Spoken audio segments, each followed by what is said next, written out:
할렐루야. 그렇습니다. 주님이 부활하셔서 오늘도 우리 예배를 받으시고 말씀으로 성령으로 만나주시고 축복하실 줄로 믿습니다. 할렐루야.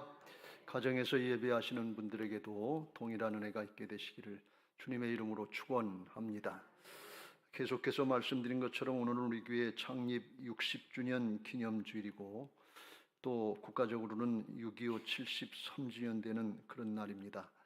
하나님 나라를 위해서나 또 세상 나라를 위해서나 헌신하고 희생하신 분들을 먼저 기억하고 감사하는 마음을 가져야 될 것이고, 우리가 잘 새기고 그걸 또 계승 발전시켜서 하나님의 나라의 역사에 또 세상 나라의 역사에 귀하게 쓰임받는 그런 교회와 성도들 되시기를 주님의 이름으로 축원합니다.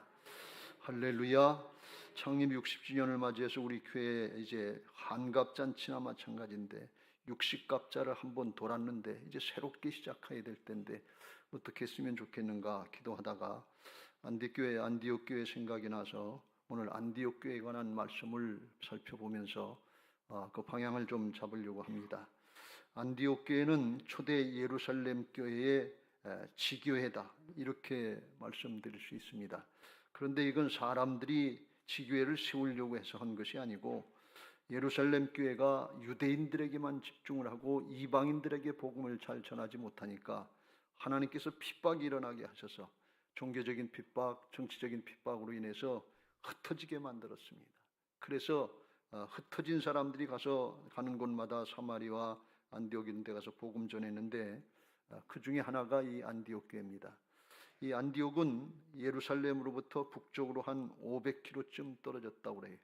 그럼 우리나라 서울에서 한 어디쯤 될까요? 평양이나 신의주쯤 되나요? 아니면 만주쯤 되나요? 그쯤 될 것 같아요. 그곳에 있었고, 예루살렘 교회가 예수님 사후에 한 주후 33년경에 오순절에 성령의 충만이 강림하시는 사건으로 이루어졌다고 그러면 안디옥 교회는 그 후에 한 12~13년 지나서 주후 한 45년경쯤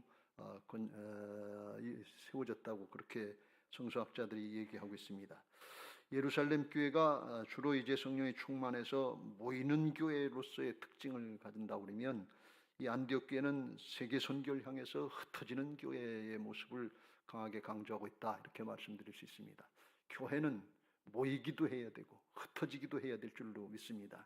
주일날 모여서 은혜 받고 충만해서 흩어져서 우리 삶의 현장에 나가서 복음의 삶을 사는 복음 전도자들 되시기를 주님의 이름으로 축원합니다. 할렐루야. 안디옥 교회가 어떻게 부흥했는가에 대해서 오늘 크게 두 가지를 말씀하고 있는데, 하나는 뭔가 하면 19절 20절에 복음 전하니까 21절에 주의 손이 그들과 함께 하심에 수많은 사람들이 믿고 주께 돌아오더라. 그래서 복음 전할 때 하나님의 역사가 나타나서 수많은 사람들이 주께 돌아왔다 하는 하나님의 역사를 말씀하고 있고, 또 하나는 뭔가 하면 24절 바나바는 착한 사람이요 성령과 믿음이 충만한 사람이라 이에 큰 무리가 주께 더하더라.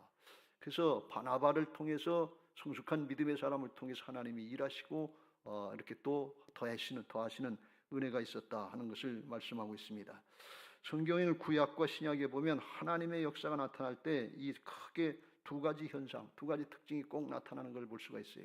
하나는 뭔가 하면 하나님의 언약, 하나님의 약속, 이걸 붙잡고 믿음으로 붙잡고 순종할 때 하나님의 약속 안에서, 언약 안에서 이루시는 신실하신 하나님의 역사를 볼 수 있다 하는 사실이고, 하나님의 역사를 이루시는데 하나님께서 누굴 통해서 이루시는가 하면 성숙한 믿음의 사람들, 자기를 부인하고 순종하는 믿음의 사람들을 통해서 하나님의 역사가 언제든지 이루어진다 하는 것입니다. 오늘 안디옥 교회 부흥의 역사도 그렇게 크게 하나님의 복음의 약속의 말씀을 붙잡고 믿음으로 선포하고 전도하고 그를 이제 붙잡고 수고하는 헌신된 성숙된 믿음의 사람이 있을 때 하나님이 똑같이 일하시는 것을 볼 수가 있습니다. 이것은 우리 가정에도 마찬가지고 목장에도 마찬가지고 교회도 마찬가지고 우리의 모든 삶의 현장에서도 마찬가지인 것입니다. 이 큰 두 가지 원칙을 잘 붙잡고 쓰임받는 교회와 성도가 되시길 주의 이름으로 축원합니다. 그러면 어떻게 이런 일이 일어나는지 조금 더 자세하게 살펴보면서 은혜를 나누고자 합니다. 먼저 안디옥 교회가 부흥한 것은 예수님의 전도 명령을 올바로 따랐다고 하는 것입니다. 올바로 따랐다고 하는 말씀은 서두에도 말씀드린 것처럼 예루살렘 교회는 유대인들, 자기 동족들에게만 집중을 했어요. 그래서 오늘 19절에도 스데반의 일로 핍박으로 인해서 일어난 환난으로 말미암아 흩어진 자들이, 이 사람들이 유대인들인데 베니게와 구브로와 안디옥까지 이르러 유대인에게만 말씀을 전한, 처음엔 유대인에게만 전했다는 거예요. 바울도 맨 처음에 가서는 회당에 같은 데 찾아가서 흩어져 있는 유대인들, 디아스포라 유대인들에게 먼저 복음을 전했던 것을 볼 수가 있습니다. 근데 그렇게만 하지 않고 20절에 보면 그 중에 구브로와 구레네 몇 사람이 안디옥에 이르러 헬라인에게도 이방인들에게도 말하여 주 예수를 전파하니, 그때 유대인뿐 아니라 이방인들에게도 복음이 전해질 때 그때 주의 손이 그들과 함께 하심에 수많은 사람들이 믿고 주께 돌아오더라 그랬어요. 왜 이런 역사가 있었느냐? 이게 하나님의 역사이기 때문에 그래요. 하나님의 약속이기 때문에 그렇습니다. 예수님이 부활하시고 승천하시면서 제자들에게 복음 전도 명령을 내리셨는데 마가복음 16장 15절 이후에 이걸 이렇게 말씀하고 있습니다. 또 이르시되 너희는 온 천하에 다니며 만민에게 복음을 전파하라 그랬습니다. 세상 만민에게 복음을 전파하라 그랬지 유대인에게만 전하라, 우리 가족에게만 전하라, 우리 교회만 하라 이렇게 하시지 않았다 그런 말씀이에요. 누구에게나 다 복음 전파하라고 그랬고, 믿고 세례를 받는 사람은 구원을 얻을 것이요 믿지 않는 사람은 정죄를 심판을 받게 될 것이다 하시면서, 믿고 따르면 믿는 자들에게는 이런 표적이 따르리니 곧 그들이 내 이름으로 귀신을 쫓아내며 새방언을 말하며 뱀을 집어올리며 무슨 독을 마실지라도 해를 받지 아니하며 병든 사람에게 손을 얹은즉 나으리라 해서 하나님이 함께 하시는 능력의 역사, 성령님의 역사를 나타내실 것이다 그랬어요. 오늘 안디옥 교회 유대인에게만 복음 전할 때는 그런 일이 없었는데 헬라인에게까지 복음 전할 때 주님이 약속하신 말씀대로 모든 사람이 전할 때 그때 주의 손이, 그때 주의 능력이 함께 하셨다는 것입니다. 이것은 하나님의 약속이기 때문에 그래요. 언제든지 하나님의 약속을 붙잡고 우리가 믿음으로 순종할 때 하나님이 함께 하시는 역사가 있는 것을 믿으시기 바랍니다. 왜요? 하나님은 신실하신 하나님이기 때문에. 그래서 우리가 하나님을 신뢰할 수 있는, 하나님이 어떤 하나님이신가? 약속의 말씀을 붙잡으면 돼. 그 말씀 붙잡고 나가면 돼. 생각이 어떠냐, 사정 형편이 어떠냐, 그런 게 중요하지 않아요. 하나님의 약속이 어떻게 되는지, 말씀이 어떻게 되어 있는지 그걸 붙잡고 나갈 때 하나님의 역사가 이와 같이 나타나게 될 줄로 믿습니다. 그런데 또 한 가지 올바로 전했던 건 뭔가 하면 20절 말씀에 보면 그 중에 구브로와 구레네 몇 사람이 안디옥에 이르러 헬라인에게도 복음 전하는데 주 예수를 전파하니 그랬어요. 이건 예수님을 주로 전파했다, 주님으로 전파했다. 그런데 그걸 유대인들에게 전파한 것이 아니라 헬라인들에게, 이방인들에게 그렇게 전파했다는 것입니다. 이건 무슨 뜻인가 하면 당시에는 로마 치하에 있었기 때문에 모든 로마 치하에서 모든 사람들은 주로 주군으로 섬기는 건 로마의 황제 시저밖에 없었어요. 로마 황제 외에 다른 사람을 주인으로 섬기면 이건 반역인 것입니다. 그래서 핍박이 일어난 거예요. 정치적인 핍박으로 일어나서 야고 사도가 죽고 스데반이 죽고 하는 일들이 왜 일어났냐? 예수 믿는 사람들은 로마 황제를 주라고 하지 않고 예수님만 주라고 하는 거예요. 그러니까 죽을 수밖에 없지요. 반역이나 마찬가지. 그러니까 이단시, 유대교에서 이단시 했던 이유가 거기 있는 것입니다. 그런데 그 죽을 핍박을 받고 순교를 당하면서 그랬던 사람들이 흩어져서 그것도 유대인들이 아니고 헬라인들에게 예수님만이 주다, 예수님이 하나님이시다, 이걸 얘기하는데 이걸 누가 믿겠어요? 전하는 사람도 마찬가지고 받는 사람도 부담되는 얘기 아니겠어요? 그냥 그야말로 세상 말로 죽을려면 무슨 짓은 못해. 어떻게 로마 황제를 당해? 그렇지 않겠어요? 그래서 이건 안 되는 일이에요. 될 수 없는 일이에요. 그런데 예수님이 주인이시고 예수님이 하나님이신 건 분명한 진리 아닙니까? 그걸 전하니까 세상적으로 인간적으로는 안 될 일인데 그런데 하나님의 능력이 나타나더라 그런 말씀이에요. 하나님이 함께 하시더라 그런 말씀이에요. 왜요? 그게 약속이니까 그래요. 세상의 조건, 환경, 사람 생각 있지만 하나님의 말씀을 따를 때 하나님이 그걸 초월하는 하나님의 능력의 역사를 나타내실 줄로 믿습니다. 여러분, 신앙은 역설이에요. 세상이 이치하고 똑같지 않아요. 죽어야 사는 것입니다. 양보해야 얻는 것입니다. 낮아져야 높아지는 것입니다. 세상의 이치하고는 달라요. 하나님 나라 원리이기 때문에 그래요. 그래서 하나님 나라 원리를 말씀대로 영적인 차원으로 믿음의 차원으로 받아들이고 순종하면 하나님이 책임져 주시고 하나님이 일하시는 역사를 우리에게도 보게 하실 줄로 믿습니다. 그렇습니다. 그래서 이게 하나님의 말씀하고 우리의 삶하고 우리의 신앙하고 하나가 될 때, 하나가 되려고 할 때, 순종하려고 할 때 그때 하나님의 역사를 드러내더라, 그런 말씀이에요. 우리도 신앙하면서 주님과 하나가 되고 말씀과 하나가 되는 그런 역사들을 보면서 일어나가야 될 줄로 믿습니다. 믿는 사람들이나 안 믿는 사람들이나 신앙하기 전에는 다르지만 예수 믿고 나면 모두가 다 하나님의 자녀로 거듭나서 빈부 귀천 상관없이 하나가 될 수 있는 것을 믿으시기 바랍니다. 하나님의 자녀가 되는 거예요. 오늘 우리가 이 사실을 보면서 우리가 창립 60주년을 맞이하고 새성전을 건축하면서 저는 그런 생각을 했어요. 우리가 전도하면서 전도 대상자를 우리 스스로 구별하지 말고, 우리 스스로 차별하지 말고 빈부 귀천 상관없이 누구에게나 복음 전해야 될 줄로 믿습니다. 남녀노소 상관없이 복음 전해야 될 줄로 믿습니다. 누가 학벌이 좋으냐, 학연이 어떠냐, 지방 출신이 어디냐, 그런 거 상관없이 복음 전해야 될 줄로 믿습니다. 한국에는 이 분열되고 갈라지는 이런 모습들이 너무 많아요. 그전에는 어떤 분이 그런 얘기도 해요. 노인네들만 전도해서 뭐 하겠냐 그래. 노인네들은 생명이 아닌가요? 아니에요. 누구나 똑같아요. 내 생명이 귀한 것처럼 한 사람 한 사람 생명은 똑같은 줄로 믿습니다. 그런 걸 우리가 차별하면 안 돼요. 하나님이 누구에게나 복음 전하라고 했으니까 그렇게 전해야 될 줄로 믿습니다. 또 하나 우리 현실의 입장에서 제 혼자 생각이에요. 우리 기존 성도님들하고 새로 오신 이제 초신자분들도 있고 새신자분들도 계신데 이거 서로 구별하지 말고 차별하지 말고 하나가 돼서 복음의 역사, 하나님 나라의 역사에 쓰임 받을 수 있게 되시길 주의 이름으로 축원합니다. 우리 기존 성도들이 그런 마음 안 가시겠지만 우리가 교회 졌네 하면서 우리들끼리 하는 어떤 그런 마음이 들어가면 안 될 것이고, 또 새로 오신 분들도 우리는 그런 거 잘 모르고 역사도 모르니까 소외된 것처럼 그냥 예배만 드리고 하는 것처럼 이렇게 방심해도 안 된다, 그런 말씀이에요. 왜? 이건 하나님 나라 역사이기 때문에 그래요. 예수 믿고 거듭나면 누구든지 하나님의 자녀가 되는 것입니다. 누구든지 그리스도의 좋은 군사들이 될 수 있는 것입니다. 그리고 하나님의 나라 역사, 생명의 역사에 쓰임받을 수 있도록 사명과 특권이 우리에게 주어진 것을 믿으시기 바랍니다. 그래서 하나가 돼서 하나님의 일을 하자는데, 생명을 구원의 역사를 이루는데 마다하지 않고 하나가 돼서 달려나갈 때 하나님이 함께 하시는 역사들을 함께 누리게 하실 줄로 믿습니다. 사도 바울을 통해서 에베소 3장 6절에 이렇게 하나가 돼서 함께 누리라고 말씀하고 있습니다. 시작. 이는 이방인들이 복음으로 말미암아 그리스도 예수 안에서 함께 상속자가 되고 함께 지체가 되고 함께 약속에 참여하는 자가 됨이라. 할렐루야. 예루살렘 교 유대인들과 헬라인 이방인들에게는 말로 표현하지 않는 마음의 벽들이 있었어요. 함께 할 수 없는 것들이 있었어요. 오늘 우리에게 말로 표현하지 않는 마음의 벽들이 있다고 그러면 그거 복음으로 무너져야 될 줄로 믿습니다. 돌아 이전 것은 지나갔으니 새 것이 되었도다. 그리스도 안에 있으면 누구든지 새로운 피조물이라. 새 사람이 됐으니까 무너져야 될 것이고, 함께 하나님 나라의 상속자가 되고 함께 주님의 몸된 교회의 지체가 되고 함께 복음의 성취에 참여할 수 있는 하나님의 자녀들의 특권을 함께 누려야 될 줄로 믿습니다. 함께 수고하고 함께 누려야 되는 그런 은혜가 교회에게 있는 것을 믿으시기 바랍니다.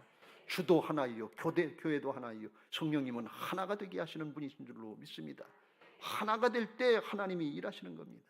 세상시는 구별하고 차별하고 나눠지고 갈라지고 다투고 싸우고 분열되게 만들어요. 근데 성령은 하나가 되게 하시는 것입니다. 예수님이 하나가 되실 때 일하신다고 그걸 위해서 기도해 놓으셨어요. 십자가 지시기 전에 중보기도했는데 요한복음 17장에 이렇게 말씀합니다. 내가 비옵는 것은 이 사람들만, 제자들만 위함이 아니요 또 그들의 말로 말미암아 제자들의 복음 전함으로 말미암아 나를 믿는 사람들도 위함이니, 오늘날 우리들도 위함이니.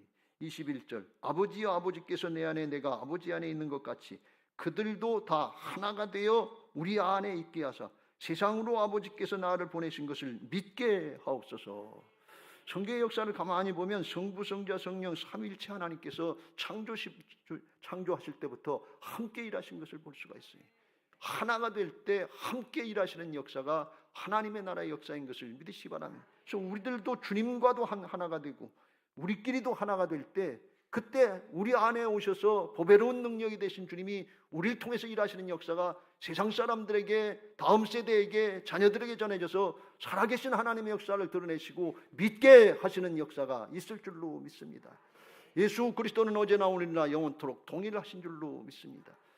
안디옥 교회 역사하신 하나님은 오늘 우리에게도, 미아중앙교회도 동일하게 역사하실 수 있는 것을 믿으시기 바랍니다. 어떻게 하면 하나가 될 수 있느냐, 그 비결을 22절에 주님께서 말씀하시는데 이렇게 말씀하십니다. 같이 읽겠습니다. 시작. 내게 주신 영광을 내가 그들에게 주었사오니 이는 우리가 하나가 된 것 같이 그들도 하나가 되게 하려 함이니이다. 성부, 성자, 성령 하나님께서 영으로 하나가 되신 것 같이 믿는 사람들도 하나가 되게 하실 수 있는 특권을 주셨는데 내게 주신 영광을 그들에게도 줬다 그랬어요. 이 영광이 뭡니까? 이 영광은 십자가의 영광인 것입니다. 어떻게 하면 하나가 될 수 있느냐? 자기를 부인하고 순종할 때 그때 하나가 되는 것입니다. 세상 영광은 스스로 높아지고 자기를 드러내고 알아주면 좋고 하는, 그게 세상 영광이고 사람의 욕심이지만, 하나님의 영광은 하나님의 보좌를 버리시고 낮고 천한 종의 몸을 입고 죽기까지 순종하시면 하나님이 살려주시고 하나님이 높여주시는 영광인 것을 믿으시기 바랍니다. 이걸 제자들에게도 주셨다는 것입니다. 오늘 우리에게도 주셨다는 것입니다. 자기를 부인하고 순종할 때 하나가 되는 역사가 있게 하실 줄로 믿습니다. 이걸 사도 바울은 고린도 후서 4장 10절에 십자가 부활의 복음으로 이렇게 표현합니다. 시작. 우리가 항상 예수의 죽음을 몸에 짊어짐은 예수의 생명이 또한 우리 몸에 나타나게 하려 함이라. 할렐루야. 주님이 맡겨주신 자기 십자가들을 감당하기 위해서 자기를 부인하고 순종하면 내가 하는 것이 아니라 우리 안에 오신 보배로운 능력이 되신 주님께서 우리를 통해서 일하시는 예수님의 생명을 나타내셔서 복음이 전해지게 하시고 살아계신 하나님이 일하시는 역사가 증거되게 하실 줄로 믿습니다. 이게 복음적인 신앙인 줄로 믿습니다. 내가 주인 노릇하다가 스스로 넘어지는 그런 것은 율법적인 신앙이고, 주님이 주권을 인정하고 따라가는 복음적인 신앙할 때 내가 하는 것이 아니라 주님이 하시는 역사를 드러내게 하시고, 바울처럼 나의 나된 것은 하나님의 은혜입니다 고백하면서 하나님께 영광 돌리게 하실 줄로 믿습니다. 우리 교회와 성도들님들에게 이런 은혜가 있게 되시길 주의 이름으로 축원합니다. 두 번째로, 안디옥 교회가 이렇게 부흥한 것은 성숙한 믿음의 사람 바나바가 있었다 하는 것입니다. 바나바는 착한 사람이요 그랬어요. 그리고 성령과 믿음이 충만한 사람이다 그랬는데, 왜 이렇게 말씀하고 있는가 하면 사도행전 4장 36절 37절에 보면 바나바가 어떤 사람인가 하는 것을 알 수 있는 사건을 하나 말씀하고 있는데 이렇게 증거하고 있습니다. 구브로 섬에서 난 레위족 사람이 있으니 이름은 요셉이라. 사도들이 일컬어 바나바라, 번역하면 위로의 아들이라 하니 그가 밭이 있음에 팔아 그 값을 가지고 사도들의 발 앞에 두니라 그랬어요. 자기 있는 밭 그걸 팔아서 사도들에게 드리고, 그리고 전적으로 하나님의 복음의 역사에 쓰임 받기를 사모했다 그랬어요. 그 이름이 그래서 바나바라고 고쳤다. 위로자다. 그렇게 이름이 바뀌었다 하는 것입니다. 신앙을 하고 사역을 하고 오래 하고서 다른 사람을 키워보면 언제 위로를 받는가 하면, 지도자들은 보통 자기가 가르치고 함께 신앙을 세워준 그 사람이 성장하고 성숙하고 변화된 모습을 통해서, 그걸 통해서 위로를 받습니다. 아주 굉장한 위로가 되고 힘이 돼요. 아마 바나바는 사도들에게, 평신도 출신이에요.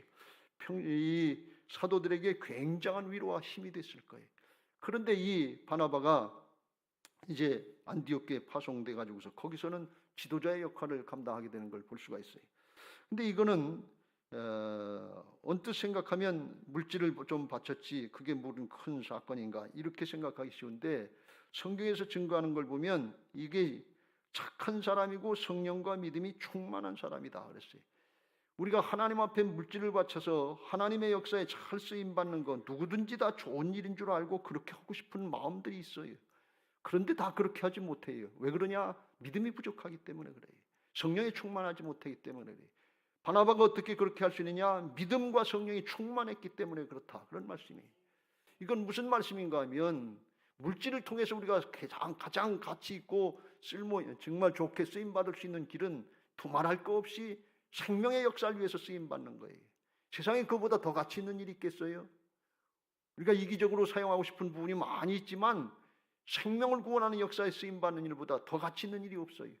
그리고 그 물질을 바치고 하나님 앞에 붙잡힌 바 될 때 물질의 능력이 아니라 돈의 능력이 아니라 성령의 능력, 하나님의 능력으로 더 크게 쓰임받을 수 있다고 하는 걸 믿고 확신하고 따르는 사람이 이 사람이 믿음에 충만한 사람이요 성령에 충만한 사람인 것입니다.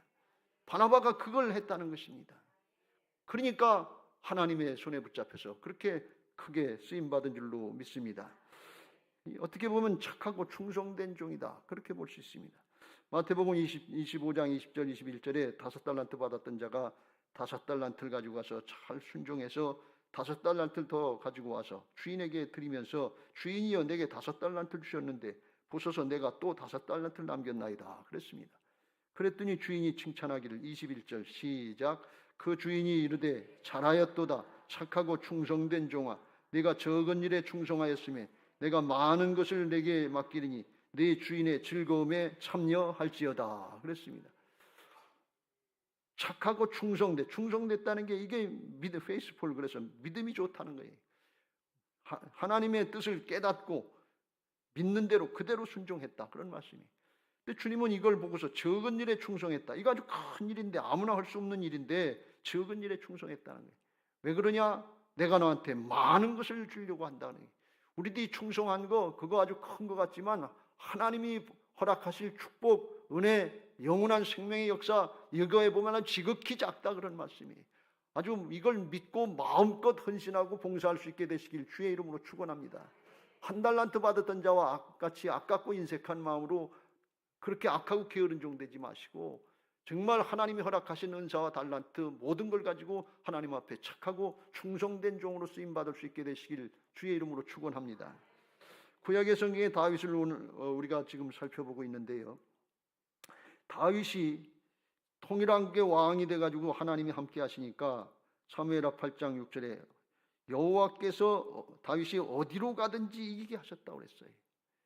하나님이 함께 하시니까 어디로 가든지 이기게 하셨다. 하나님의 약속 안에서 남쪽으로 나가는 애굽에서부터 북쪽으로 가는 유프라테스 강까지 하나님이 허락하신 이스라엘에게 땅의 영역이 있어요. 그 안에서 어디를 가든지 승리하게 했어요. 언약을 붙잡고 그리고 믿음으로 순종했는데 이 다윗이 잘한 일 중에 하나가 뭔가 하면 하나님께서 승리하게 하셨기 때문에 다윗 왕이 그것도 여호와께 드리되 그가 정복한 모든 나라에서 얻은 은금 곧 아람과 모압과 암몬 자손과 블레셋 사람과 아말렉에서 얻은 것들과 소방 르홉의 아들 하달에색에서 노력한 것 같이 하나님의 곳간에 드렸다는 것입니다. 왜 이렇게 했는가 하면 그게 잘하는 일이지만 왕들은 그렇게 하라고 하나님의 명령이 신명기서 17장에 있었기 때문에 그래요. 왕이 되면 병마를 의지하지 말아라. 많이 두지 말아라. 왜 그러면 그거 의지한다고 하나님을 잊어버릴까 봐 그런 거예요. 은금 부하를 많이 두지 말아라. 왜 그러냐? 그거 의지하다 하나님을 의지하지 않게 되기 때문에. 그래서 다윗이 병마를 많이 뺏었어도 말의 뒤꿈치 힘줄을 끊어버렸다고 그랬어요. 왜 그래요? 그걸 의지하지 않고 하나님을 의지하려고 그랬어요. 은금 부하 많이 얻었는데 그거 가지고 자기가 쓰려고 하지 않고 하나님의 곳간에 드리고 나중에 솔로몬 성전 건축할 때 쓰임받은 걸 볼 수가 있어요. 하나님의 말씀대로 따르고 순종하면서 하나님을 기대하고 하나님을 신뢰했다는 것입니다. 여러분 돈이 큽니까? 하나님이 큽니까? 돈이 힘이 됩니까? 하나님이 힘이 됩니까? 우리들은 돈이 힘이 되지요. 현찰이 힘이 되지요. 근데 하나님이 힘이 되지 않아요.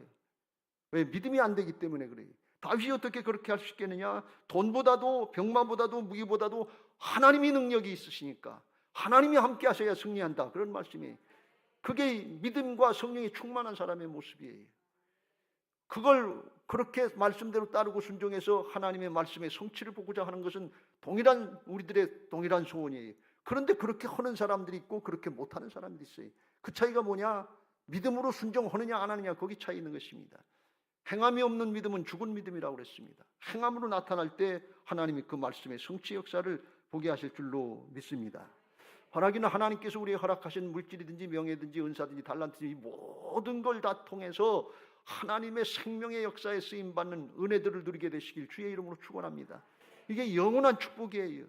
영원히 유익하고 스스로 정말 누릴 수 있는 지혜로운 신앙인 것을 믿으시기 바랍니다. 오늘 여러분에게 한 가지 권면의 말씀을 드립니다. 제가 목회를 하면서 30여 년 하면서 가장 큰 문제 중에 하나가 뭔가 하면 오늘날 한국교회 자녀들에 대한 신앙의 계승 문제예요. 이게 목사고 장로고 권사고 중직들의 가정에서 더 심각하면 심각해지 더 나은 것도 별로 없어요. 이게 한국의 현실이에요. 그런데 이게 마음대로 뜻대로 잘 되지 않잖아요. 그래서 제가 오늘 이 바나바의 모습을 보면서 그런 생각을 좀 해봤어요. 여러분들 자녀들이 말을 안 들으면 다 방법이 없잖아요. 어떻게 하겠어요? 그런데 여러분들이 집이 있다든지 재산이 있다든지 유산 상속할 거 있게 되면 그거 마지막으로 자녀들의 생명을 구원하는 역사에 한번 쓰임받을 수 있게 되시길 주의 이름으로 부탁을 드립니다. 어떻게 하는가 하면 너 금년 말까지 교회 나와라. 신앙해라. 예배생활 기도생활 해라. 이게 내게 유익이고 영원한 생명이다. 이게 내 평생의 소원이다. 이거 금년 말까지 하면 너희들한테 상속해 주겠지만 못한다 그러면 내가 교회 헌금을 하든지 자선단체 기부를 하든지 약속하고 공증을 하고서 그렇게 할 테니까 네 엄마하고 네 아버지가 나하고 죽으면 그렇게 할 테니까 그렇게 하라라. 그리고 그렇게 할 수 있게 진짜 해보시라 그런 말씀이에요. 생명을 구원하는 일이고 죽이는 일이고 어떤 게 유익한 겁니까? 그거 생명을 구원하는 일이 유익한 거 다 아시잖아요. 근데 그거 듣고서 할 수 있는 사람이 있고 못하는 사람이 있다니 그게 뭐예요? 믿음이 충만하냐 성령이 충만하냐 그게 됐느냐 안 됐느냐 그 차이인 것입니다. 이걸 역으로 다시 한번 말씀드립니다. 여러분의 자녀들이 그런 일 없어야 되지만 중병에 걸려서 죽게 생겼습니다. 암이다. 몇 개월밖에 안 된다. 그러면 어떻게 하겠어요? 집 팔아서 살려야지요. 재산 팔아서 살려야지요. 육신의 목숨도 살리는데 영원한 생명을 왜 못 살립니까? 왜 못합니까 이걸?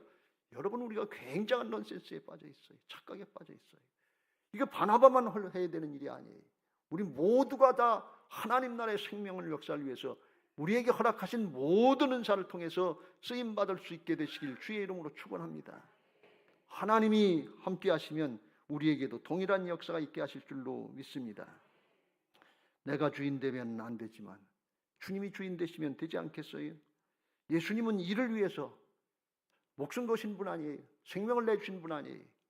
그 주님이 우리 안에 주인 되시면 하늘나라의 생명을 위해서 육신의 목숨을 내놓는 거 사도 바울처럼 하나님의 사함에 주신 사명 은혜의 복음을 증거하는 일을 마치려 하면 내 목숨을 조금도 아까운 것으로 여기지 아니하노라 하면서 그거 감당할 수 있게 되지 않겠어요?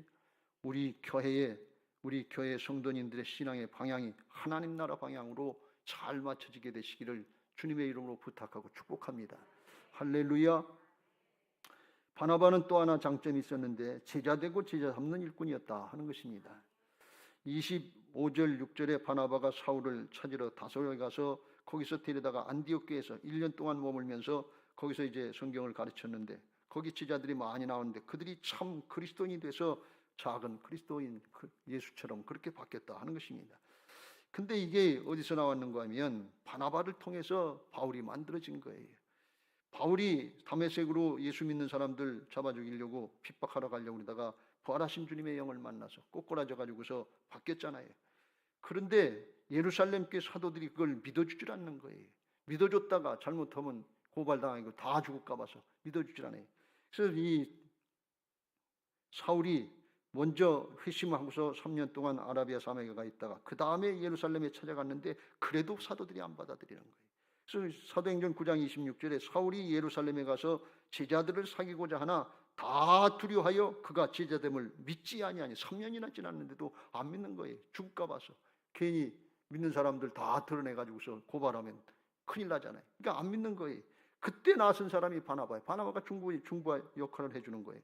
바나바가 데리고 사도들에게 가서 그가 길에서 어떻게 주를 보았는지와 주께서 그에게 말씀하신 일과 다메섹에서 그가 어떻게 예수의 이름으로 담대히 말하야 했는지를 전하니라 하면서 중보해줬고 28절에 사울이 제자들과 함께 예루살렘에 출입하면서 주 예수의 이름을 담대히 말하고 헬라파 유대인들과 함께 말하며 변론하니 헬라파 유대인들은 본토 히브리 출신 이스라엘 출신의 유대인이 아니라 흩어져 사는 우리나라로 이야기하면 재외동포 같은 그런 유대인들이 이 사람들은 자기들이 본토 출신이 아니기 때문에 영적으로 본토 출신의 유대인들로 비교할 때 그런 어떤 자격지심 같은 것들이 있었어요. 피에 이방인 피가 섞였다는. 그래서 그들은 아주 더 열심히 하려고 열심히 특심이고 극성을 부리는 그런 유대인들이 바울도 그런 사람 중에 하나예요. 그런데 사울이 바뀌어가지고 그들하고 논쟁을 하니까 이 사람들이 화가 나고 성질난 거예요. 그 저런 놈은 죽여야 된다 그러고서 하나님의 뜻에 맞지 않고 이단 따라간다 그러면서 그 사람들을 죽이려고 힘쓰거늘 형제들이 알고 가이사랴 데려가서 길리기아 다소에 가서 피신시켰어요. 다소에 가가지고서 10년 동안 있었는데 그 후에 10년이 지난 다음에 바나바가 오늘 안디옥에 가서 사울을 다시 데리고 와서 다소에 가서 찾아가지고 와서 거기서 안디옥에서 다시 사역을 하게 하고 사도 바울로다가 일할 수 있도록 그걸 만들어준 사람이 바나바예요. 그러니까 이 바나바는 평신도 출신으로서 자기가 제자되고 교회 리더가 될 수, 지도자가 되고서 그리고 사울 같은 사람을 세워서 또 일을 할 수 있게 그렇게 하는 것을 볼 수가 있어요. 제자되고 제자 삼는 일꾼이 되었다 하는 것입니다. 그런데 그것은 하루아침에 된 것이 아니고 십수년을 걸쳐서 길이 참고 기다리면서 그걸 했다 그런 말씀이에요. 이게 우리 교회도 일어나야 될 줄로 믿습니다. 부지런히 복음 전해야 되는데 그런데 목장이고 가정에서 성숙한 믿음의 사람들이 제자되고 제자 삼는 부모들이 나타나야 될 것이고 제자되고 제자 삼는 작은 목자들이 나타나야 될 것이고 우리 장로님들 권사님들이 제자되고 제자 삼는 그런 역사들을 감당하는 성숙한 믿음의 사람들이 되어야 될 줄로 믿습니다. 이거 쉽지 않은 일입니다. 제가 수십 년 신앙하고 사역해 봤습니다만 이거 하다 보면 그러면 뒤돌아보면 그 자리고 그러다 보면 지 자리고 그럴 때가 많아요. 그래서 지칠 때도 있고 실망될 때도 있고 이게 뭔가 하는 때가 그럴 때가 많아요. 그래서 오늘 바나바가 안디옥에 와서 성령 받았다, 믿음 얻었다, 충만해서 능력이 나타났다 좋아하는데 그때 바나바가 탁 한마디 하는데 뭘 하는가 하면 23절에 그가 이르러 하나님의 은혜를 보고 기뻐하여 모든 사람에게 굳건한 마음으로 주와 함께 머물러 있으라. 굳건하게 끝까지 믿음 잘 지키라 그런 말씀이에요. 한 번, 두 번으로 되는 거 아니다 그런 말씀. 한 번 역사를 했다고 되는 게 아니고 끝까지 하는데 이게 뭔가 하면 우리에게 바울이 나중에 했던 해산의 수고를 감당하는 이것을 잘 감당해야 될 줄로 믿습니다. 끝까지 일을 잘 감당할 때 그때 되는 거예요. 사도 바울이 갈라디아서 4장 19절에 그랬어요. 나의 자녀들아 너희 속에 그리스도의 형상을 이루기까지 다시 너희를 위하여 해산하는 수고를 하노니 그랬어요. 자기가 역할을 하면서 사도의 역할을 하면서 사람이 안 바뀌는 거예요. 하나님의 형상이 회복되지 않는 거예요. 그냥 옛사람이에요. 그냥 세상적인 욕심이에요. 이기적인 욕심이에요. 그런데 그게 안 바뀌니까 해산의 수고를 하면서 끝까지 참고 하면서 이 사명을 감당할 때 사도 바울이 누굴 생각했겠어요? 자기를 바꿔주고 세워준 바나바를 생각하지 않았겠어요? 내 스승 바나바가 이렇게 했으니까 나도 그렇게 한다. 그렇게 생각하지 않겠어요? 고린도전서 13장을 사도 바울이 쓰면서 사랑은 오래 참고 하면서 썼는데 그 사랑은 오래 참고 쓸 때 누굴 생각했겠어요? 바나바를 생각하지 않았겠어요? 예수님 먼저 생각했겠지만 그 다음엔 바나바를 생각하지 않았겠어요? 우리에게 이런 은혜들이 있어야 될 줄로 믿습니다. 하나님 앞에 우리 교회가 복음 전도도 잘하는 교회, 성숙한 믿음의 사람들이 세워지는 하나님의 형상이 회복되는 이런 성숙한 믿음들이 세워지는 은혜가 있어서 주변에 좋은 소문이 들려지고 복음적인 삶의 전도들이 돼서 하나님의 역사를 보게 하는 은혜를 누려야 될 줄로 믿습니다. 디모데후서 4장 1절 2절에 그래서 복음 전도에 힘쓰라 이렇게 말씀합니다. 크게 두 가지 원칙인데 하나는 하나님의 약속의 말씀을 지키는 거고 하나는 해산의 수고를 감당하는 것입니다. 하나님 앞과 살아있는 자와 죽은 자를 심판하실 그리스도 예수 앞에서 그가 나타나실 것과 그의 나라를 두고 엄히 명하노니 너는 말씀을 전파하라. 때를 얻든지 못 얻든지 항상 힘쓰라. 범사의 오래 참음과 가르침으로 경책하며 경계하며 권하라 그랬어요. 하나님의 나라가 있다 그런 말씀. 하나님이 살아계신다 그런 말씀. 그 하나님이 재림하실 거고 심판하실 때가 있다. 엄히 명한다 그랬어요. 믿음의 아들 디모데에게 신앙의 계승을 하면서 사역의 계승을 하면서 그걸 엄히 명한다. 복음 전파하라 그런 말씀이. 이건 양보할 일이 아니다 그런 말씀. 경솔이 그냥 넘어갈 일이 아니다. 다른 거 핑계대고 넘어갈 일이 아니다 그런 말씀이. 이건 영원한 효과가 있는 말씀이기 때문에 이걸 엄히 명한다 그랬는데 우리가 이것을 엄히 명하는 마음으로 자녀들에게 계승해야 될 줄로 믿습니다. 재산을 잃어버리면 사람이 많이 잃어버린 것 같아. 재산을 잃어버리면 조금 잃어버린 거라고 그래. 그런데 건강을 잃어버리면 많이 잃어버린 거라고 그래요. 그런데 우리 신앙인에 있어서 신앙, 믿음을 잃어버리면 싹 다 잃어버리는 거예요. 영원한 멸망 아닙니까? 믿음을 잃어버리면 안 돼요. 어떻게 하든지 믿음으로 말씀 붙잡고 순종하면서 나가야 될 줄로 믿습니다.